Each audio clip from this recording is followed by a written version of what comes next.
Wings of Fire is my favorite book series of all time, just like how Pokémon is my favorite video game series of all time. But if you think about it, Wings of Fire and Pokémon each have a lot in common. Both of them have different characters that each have different elements, powers, and personalities. So I wondered, what would it be like if I put Wings of Fire and Pokémon together? Well, that's what I'm going to be doing in today's video. Now, one way you go about this is turning Wings of Fire characters into Pokemon, and while it's a cool idea, I'm not doing that for a few reasons. The first most obvious reason is that I don't have a good artist to make fan designs of Wings of Fire as Pokemon, although I'm sure some artist out there will do that eventually. But secondly, I feel like turning the Wings of Fire characters into Pokemon that battle each other just feels kind of out of character for most of them. From my perspective, the Wings of Fire books are supposed to be about protagonists that try to solve problems and end the wars peacefully. Sure, you've got characters like Tsunami or Sundew who are known for being more aggressive, but most of the time, the main characters don't do much actual fighting. But here's another idea. What if the Wings of Fire characters didn't do the actual fighting themselves? What if they were all Pokemon trainers that could train Pokemon to do the fighting against the wars? I know it might seem weird having dragons training creatures like Pokemon, but hey, it's my video, so anything's possible. Here's how everything will work. I'm going to give each of the 15 Wings of Fire protagonists a team of 3 Pokemon. Of those 3 Pokemon, the first will represent the character's powers, the second will represent the character's personality, and finally, the third will be one of the starter Pokemon based on either character's personality and/or powers. Finally, as a bonus rule, I want to try to avoid giving the Wings of Fire characters dragon Pokemon that look like them. Sure, you could do stuff like give Peril a Charizard, but that just feels too on the nose. I want to get more creative with my list. This list is mostly just for fun, but you can come up with any Pokemon you think would be more fitting for one of the teams. Feel free to let me know. But now, let's set off to the Pyria region and kick things off with our first character, Clay. No, not that Clay. This Clay. For Clay's first Pokemon, we're going to give him one to represent his fireproof scales. Now, you could give him a Pokemon with a Flash Fire ability, but I actually decided to give him a Dash Bun with the ability Well-Baked Body instead. I figured the Fairy-type Dox Bun could better represent Clay's happy, kind nature, and could also represent Clay's love for food. Speaking of which, his next Pokemon was incredibly easy to come up with.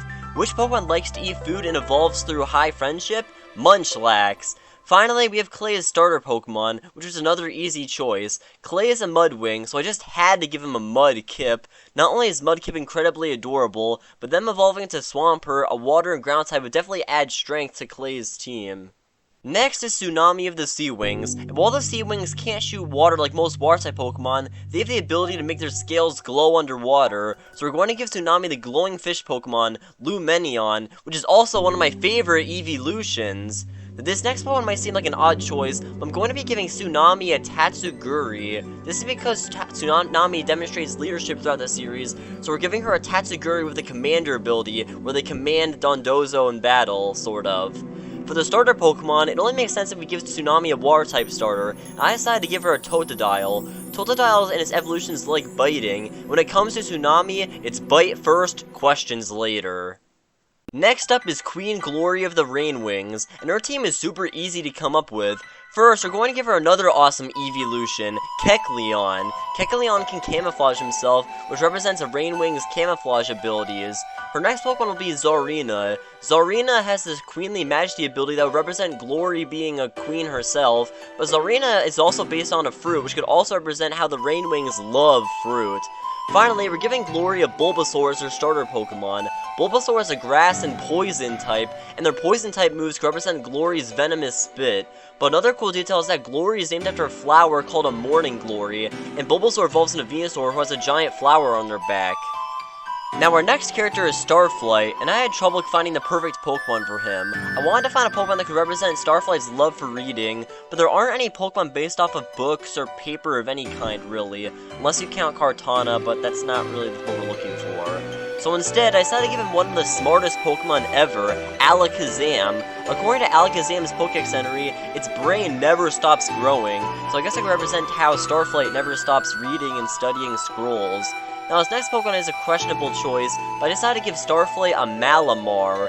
Malamar is known for making things contradictory, which I thought could fit with the Nightwings. They were thought to be mysterious and powerful, but they aren't actually that different from the other dragon tribes, contrary to what everyone believed them to be before. Starflight also proves that not all Nightwings are evil, and while Malamar is often viewed as an evil Pokemon, Starflight could make Malamar a friendly Pokemon partner. For Starflight's starter Pokemon, I decided to go with Litten. Litten is known for not wanting to bond with others, and also being a little stubborn. Once Litten warms up to their friends, they can be a strong ally. At first, Starflight didn't seem like interacting with other dragons, but once he set aside his anxiety, he proved to be a huge help in saving the Nightwings and eventually ending the war with the other Dragonets.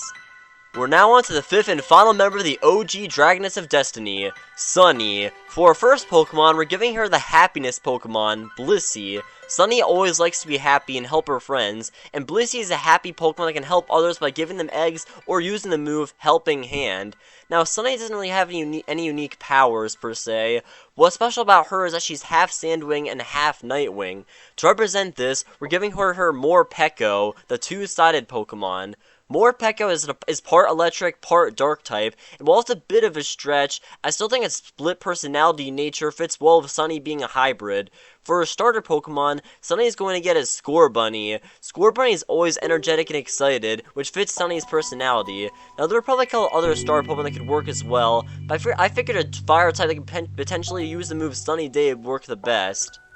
Flying over to the Jade Mountain Prophecy series, we have Moonwatcher. Now, Moon is a rare Nightwing with the abilities of mind reading and predicting the future, so I wanted to give her a Cosmog that could evolve to legendary Pokemon Lunala. Not only is Lunala based on the Moon, but they're also a Psychic type that can learn moves like Future Sight, further representing Moon's powers. Moon's second Pokemon would be a Clefairy. Clefairy's Pokécentery states that it's a really rare Pokemon, but it's also known for being cute, and it's also linked to the Moon, which fits Moonwatcher almost perfectly. Finally, we're going to give Moonwatcher a Fennekin as their starter Pokemon. This is mostly because they evolved to Delphox, and its Pokécentery states they can stare into fire to see into the future. Plus, Delphox is the only Psychic-type starter as of right now, so I just thought it'd be the best for Moonwatcher. Next up, we've got Prince Winter of the Ice Wings. Now, there were tons of Ice-type Pokemon that I could have given him, but I figured the best one to represent Winter's powers would be a Glalie. The Ice Wings are known for their freezing Death Breath, and Glalie is one of the few Pokemon that can learn the move Frost Breath. As an added bonus, Glalie gets the Moody ability, which could represent how Ice Wings like Winter aren't exactly the happiest dragons out there. Winter's next Pokemon would be a Frostmoth. This might seem like a weird choice, but Frostmoth evolves from Snom via High Friendship, which would represent Winter's character development, where he makes friends with the Dragonets in his winglet. Finally, Winter will have Piplup as his starter. This was an easy choice, as Piplup's Pokécentery says that it's a proud and royal Pokemon that doesn't like accepting help from others, which perfectly matches what Winter was like at first, but both Winter and Piplup can evolve and become more open to others. Flying over to Peril of the Skywings, the first Pokemon we're going to give her is a Talonflame. Talonflame being a fire and flying type represents the Skywing as well, but Talonflame's Flame Body ability also perfectly matches Peril's fire skills. Now, Peril's second Pokemon would be a Cubone. Cubone's the lonely Pokemon, and they would represent how Peril never really had any friends until she met Clay. Plus, Cubone also has an evolution where it's a fire and ghost type Marowak, which I thought Peril could choose just for the fire type. As for his starter, we're going to give Peril a Torchic. Torchic evolves into Blaziken, a fire and fighting type that fits Peril's original fighting nature. And one cool detail about Blaziken is that his claws emit fire from him whenever he attacks, which could represent how Peril used to burn her enemies to death with their fiery claws. Next up is Prince Turtle of the Sea Wings. To represent Turtle's Animus powers, we're going to give him one of the newest legendary Pokemon, Terapagos. Terapagos basically has the powers of every single Pokemon type, and has proven to be powerful in competitive battles, so I figured it works well enough. For Turtle's next Pokemon, we're going to be giving him a Tortuga. This is a bit of a stretch, but Tortuga is a fossil Pokemon, meaning there aren't that many of them, like how there aren't that many Animus Dragons. And for Turtle's starter Pokemon, we're going to be giving him a Squirtle. Do I even have to say why? Also, yes, I gave Turtle a full team as Turtle Pokemon. No need to thank me. To wrap up the Jade Mountain series, we've got everyone's favorite Sandwing, Qibli. To start, we're going to give him a Gligar. Like most Sandwings, Qibli has a poisonous tail barb, so I figured giving him a ground-type Pokemon that has the move Poison Tail would be the best choice. Now for Qibli's second Pokemon, I decided to get a little funny with it. Since Qibli is always making funny jokes/puns, I thought it'd be funny if he had the comedian Pokemon, Mr. Rhyme. Now Qibli's star Pokemon is a hard choice, but I decided to go with Chimchar. This is a bit of a stretch, but in the Pokemon anime, Chimchar was originally owned by Paul, a cruel and abusive trainer.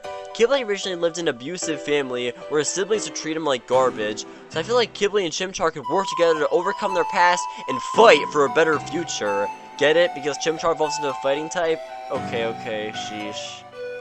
Alright, we're moving on to the final stretch. It's time for the Lost Continent series. Flying over to the Pantala region, we've got Blue. No, not that Blue. Man, Wings of Fire and Pokemon have a lot more in common than I thought. Now, Blue's team is surprisingly easy to come up with. Originally, I wasn't sure a Pokemon could represent Blue being a Silkwing with Flame Silk, but the Pokemon Volcarona works really well. They are a Bug and Fire-type Pokemon that can learn moves like String Shot and Fire Spin, which I guess is sort of like Flame Silk. What really sells this is that Volcarona is based off a moth, just like the Silkwings. Blue's next Pokemon will be a Butterfree, to represent how Blue went through metamorphosis like how a caterpillar turns into a butterfly, like how Caterpie evolves into Butterfree. And finally, for Blue's starter Pokemon, we're going to give him a Pulplio. Now yes, I did give Blue a Water-type Pokemon because they're blue, but I also figured Pulplio could represent Blue's fun, happy-go-lucky nature. Next we have Cricket, and I'm just going to get through this as quickly as possible. Cricket's a Hive Wing, which is based off of bees, so she should have a Beedrill. She's also a nerd, so she should have the nerdy bug Pokemon Blipbug. And finally, she's the most boring Wings of Fire character, so she should have the most boring starter Pokemon, Chikorita. Moving over to Sundew of the Leaf Wings, the first Pokemon we're going to give her is a Durant, to represent how she uses Bullet Ants as a weapon. To represent Sundew's hatred towards Hive Wings and will to protect the trees, we're going to give her a Trevenant. Trevenant's Pokecenter says it's always kind towards Pokemon living in the forest, but it will literally devour anyone who threatens the forest. I can see Sundew using Trevenant to put a curse on all the Hive Wings to get in her way. For Sundew's starter Pokemon, it's no surprise to be getting a Grass type, and I figured Treecko would be the best choice. Now we're flying back to Pyria for a brief moment, as our next character is Queen Snowfall of the Ice Wings. Like Winter, we're going to give her a Pokemon that knows the move Frost Breath, so I decided Frostlass would be the best choice. Frostlass being a ghost type could represent the tragic death of Queen Glacier, which led to Snowfall having to take such responsibility. Speaking of which, Snowfall giving such a big responsibility in such a little amount of time really stressed her out, and probably gave her several headaches, so I thought it'd be funny if she had a Psyduck on her team. It wouldn't really help out in battles, and it'd probably faint a lot, but Psyduck's Pokecenter says whenever it gets headaches, it gets special psychic powers, which I thought could represent Snowfall's dangerous gift, giving her the power to see other dragons' minds. Snowfall's star Pokemon is an interesting choice, but I'm actually giving her a Rowlet. Now, Rowlet itself doesn't really work for Snowfall all that well, but its evolutions do. Dartrix's Pokecenter describes it as being a clean freak, who always keeps his feathers perfectly clean, which fits Snowfall having OCD as a queen, making sure everything is absolutely perfect. And of course, my boy Decidueye being an archer could represent how Snowfall always brings a ton of weapons wherever she goes for self-defense. And finally, to wrap up this entire list, we have Luna of the Silkwings. And, well, she was probably the hardest character to do. Like Blue, she also has Flame Silk, so I feel like she should also have a Volcarona. If you really wanted, you could give her a Centiskorch just for the sake of being a different fire and bug type Pokemon, but I don't know, that's up to you. Now our next Pokemon would be Indeedee. Luna is often wary towards other dragons' emotions, so I figured giving her the emotion Pokemon could work. And finally, for a starter Pokemon, this is probably a crazy choice that none of you would ever expect, but I'm going to be giving a Luna a Quaxly as her starter. This is because Luna ended up accidentally flying from Pantala to Pyria at the end of Book 11, and according to Quaxly's Pokedex entry, it actually migrated to the Paldea region from another place. Again, this is a stretch, but I still think it works. So that's the end of this fun little video. I really thought this was a cool idea, and there's probably a lot of other Pokemon that fit well with Wings of Fire characters as well. What do you think? Don't forget to comment your own ideas below, and I'll see you all in the next video. Goodbye!